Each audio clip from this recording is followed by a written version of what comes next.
Into red room, into red room. What are you doing? Okay, so this is going to be a post Valentine's Day reading for all you bitches out there. No, I'm kidding. For the hoes out there, post Valentine's Day. Anyway, so this is going to be a post Valentine's Day reading. Look, I'm not going to show you the table. The setup right now, I don't know where my tablecloth is, my like tarot cloth. And I just don't feel like finding that shit. So we're just going to, you're going to go with it. I'm using Kawaii Tarot. Wildwood Tarot. Very interesting combo. We'll see how this goes because I never used these two together. I had the Kawaii Tarot a while ago and then I sold it and then I was like, damn, like I shouldn't have sold that shit. Like I really fuck with that deck. Even though it's a harder deck for me to read. As minimal as it is, very hard for me to read. It's something about its energy that's just like not the easiest for me to like grasp. And so, because love isn't easy to grasp either. And I'm not talking about your relationship status wise. I'm just saying like it's all around us, but it feels the most elusive, especially because people want the romantic love. So yeah. What are you trying to do? One of these cups were trying to come out. So we got that. So I'm not doing it just yet. It's like I want to push it back so you can kind of see, but it's like the shit that's on the table, I can't really do that. It's like hard as fuck to do. So there's so much like nail and shit here, like on the kitchen table, that it's just ridiculously overstuffed. So you'll just have to like take my word that I'm shuffling cards and there's nothing like fucking like weird happening. So I'm using Kawaii Tarot, Wildwood Tarot. We'll see. So seems pretty promising. Love reading, love. All right.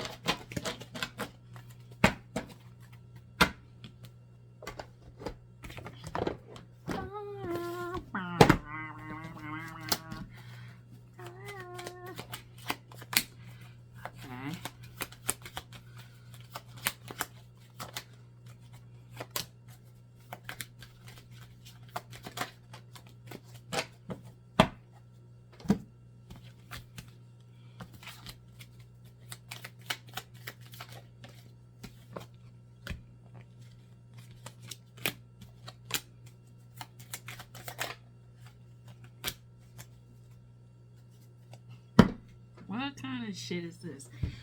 The bottom of the deck is the Lovers. Get the fuck out. Is the Lovers. We have the Knight of Stones, Horse, Three of Stones, Creativity, Ten of Bows, Responsibility, Page of Pentacles, Four of Cups reversed, even though I swear to God I didn't reverse none of these fucking cards, but okay. And then we got the King of Cups. So post V-Day, I'm gonna say more practical advice. Throw all the old shit out. Throw all the stank water out, the flowers. If you want to keep them and they starting to die, find a way to preserve them or keep them extended fresher. If you have any sort of altars for love, things like that, keep it up. You know, when it comes to love, and I'm not saying for romantic love because I don't date. Almost 30 years haven't dated, so I'm not gonna give you love like that. But keeping up relationships takes work. Keeping things fresh takes work, right? Like, okay, we have a bunch of plants in here. I gotta keep them like fresh, alive. Well, I don't have to keep them alive. I guess I could let them die. But if I want to be like the proud plant mom, well, plant granddaughter, because my grandmother these are her plans for real. I have to keep up the relationship with them. I have to commune with them. I have to sit with them. I have to make sure that I'm paying attention and reading the room when things shift. With the Ten of Bows, responsibility, and the King of Cups under that, it takes work to be in any relationship. It takes work to be in any relationship. It takes willing to be responsible to be in any relationship. Work relationships, romantic, familial. And I'm not saying like it just takes work. It primarily takes work for yourself and your own emotional stuff. And I feel like you emotionally being at the highest with the King of Cups means that the responsibility then is not placed upon you. It's one that you take on because you see the long-term benefits up ahead of doing this, right? Because if you place the Ten of Bows, if you were to place the Ten of Bows on like the Knight of Cups or the Page of Cups, they would feel like the responsibility would be too much, and also they wouldn't have the age progression perhaps or the experiential progression to understand what this responsibility means in the long term, and it would feel like a burden more than a pleasure or a testament to their growth, a testament to their stability, a testament to where they're heading in life. And so I would think that having the King of Cups under the Ten of Bows just means that you're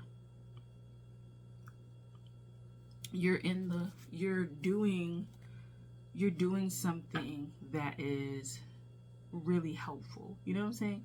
You're doing something that's really helpful. You're being really helpful. You're being present and aware enough.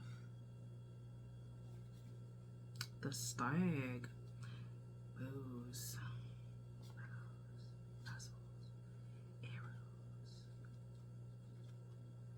Interesting. I'm just flipping through the cards because I like these cards. I really do. I like these cards so much. We have the Three of Stones, creativity. So Three of Stones, Four of Cups reversed. I feel like, again, communing with yourself as a relationship requires work, and it requires you to be present. It requires you to not feel lackluster about yourself. You may not feel great every day, but what I'm saying is that, like, the way you see yourself has to be evaluated. The way you see yourself has to be pretty stable in order for you to integrate yourself, because she's like into the earth. She's getting energy from the earth. She's integrating herself into the earth. She's becoming a part of the earth. It requires you to be stable and centered enough to do that, right? So if you had like magical powers and shit like that, like you would have to have some sort of fortitude and some sort of confidence in oneself to be able to do this thing. In order to do it, you would have to have, yeah, the training, the technical skill, but the patience, the discipline to deliver this skill, to shift and transform. I think that there's just a willingness to, it's not really a be patient thing and like ride it out, particularly when it comes to relationships. I'm not saying that, but it is a willingness to sit there and be in that experience.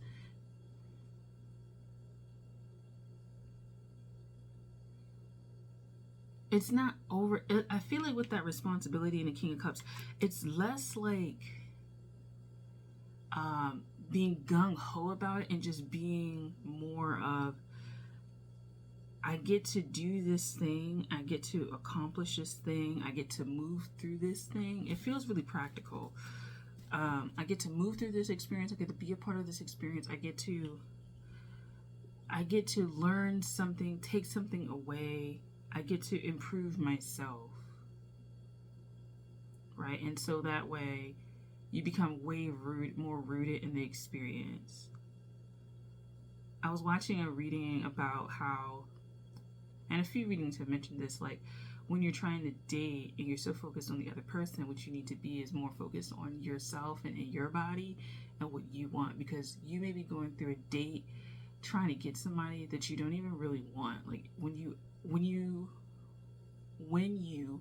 walk away from the whole experience, you never even really liked the date, you didn't really find them interesting, you didn't find them attractive, you didn't find anything worthwhile after the date that would prompt you to like continue, you know, hit up another spot, hit them up later, blah blah blah, like, you know. And that is taking your own emotional responsibility in your hands and not letting someone like guide you to a conclusion about what your own emotional state is going to be. You have Knight of Stones, Horse, and Page of Pentacles. We all mess up. We all have our moments when we are really attracted to someone who it doesn't fit, are really gung-ho about a situation that we're blinded by, and there is like a little hopefulness about this whole thing that it'll be all right, and there is a bit of naivete. However, we do have to be, with that Ten of Bows, responsible for the outcomes that we are going to experience or are experiencing. And one of the things that I think tarot has a really bad reputation of doing now is kind of like, you post readings up and it's always about what the other person has fucked up with and how much you have been fucked over, and they're gonna get X, Y, and Z because they fucked you over. And it's like, maybe their karma is that they learn from that and they move on, and what are you gonna do? Like, I'm not saying your life is dependent on their getting their karma or you learning about what has happened to them post whatever relationship you had. But like, a lot of people like hinge some fraction of their life on like the other person getting theirs, and that's just a time waster and a time suck. But we've all been in those maybe more lower vibration spaces where you really want to see how it ends for them and blah blah blah blah. You want to see how that movie ends for them. However, will you be willing to take on the responsibility of tracking this person and keeping tabs on this person and really not living your life for 10, 15, 30, however long they fucking live, to get whatever you need emotionally met, right? Like, most people, you know, if you have been keeping tabs on somebody for like 30 years hoping they get theirs when it comes to relationships and stuff like that and exes and shit, seek help. I'm gonna be very honest, seek psychological help, because you're holding your own growth up and you're holding your own emotional maturity up. So, but with the Knight of Stones, Horse, Page of Pentacles, you know, being cheeky, being freaky, being just a lover of life really is a good way to go. We can always be young at heart, but as adults, the relationships that we have are deeper in a way that you really just don't understand. It requires a lot more work, and I think that because of that work, people get burdened out and washed out and burnt out really easily. But there's a sort of pleasure, I think, that we need to seek in the responsibilities of caring and tending to someone else and to ourselves when it comes to relationships. There is a little bit of keeping the relationship alive through perhaps smaller acts, because these are pages and knights over here, so they're younger, right? Through smaller gestures, maybe more impulsive gestures, but like just more from the heart in that moment gestures. If you want to give flowers, you literally give them. If you want to write a cheesy poem, you literally do it. And there's a little bit, I posted a new moon reading on Pisces on my other channel about what you're offering to the world is a gift, and it may feel really, really, really close to you. It may be a really knee-jerk reaction to someone's criticism when you release this thing out into the world, because it feels so intrinsic to you. But the lesson is that it's not your own. It's not something that you are supposed to keep within you forever, because whatever you are offering to the world is going to be what someone needs somewhere to elevate and process whatever they are going through. And so making those moves in the world, and the more vulnerable you are, not necessarily in a way that will inspire vampires upon you or something like that, but the more you put out things that you truly believe or truly a part of you, and you give it willingly, or you see it as more of a responsibility to share with the world, and more of a responsibility that helps you live out the best life that you can. The more you do that, the better life will be for us all. But with the Knight of Stones and the Page of Pentacles, I just see that we all have little hiccups, we all have issues, we all have things that we mess up, things that we flub. There's going to be things that we don't get right about our partners. There's things that we don't get right about ourselves. There's things that they don't get right about us. And to not necessarily throw away relationships because of that, if it's not, especially that message I pulled in, not intrinsic to you. If you can, with this Three of Stones, not integrate that sort of lesson into you and be personally offended, remove that personal offense, then it'll work.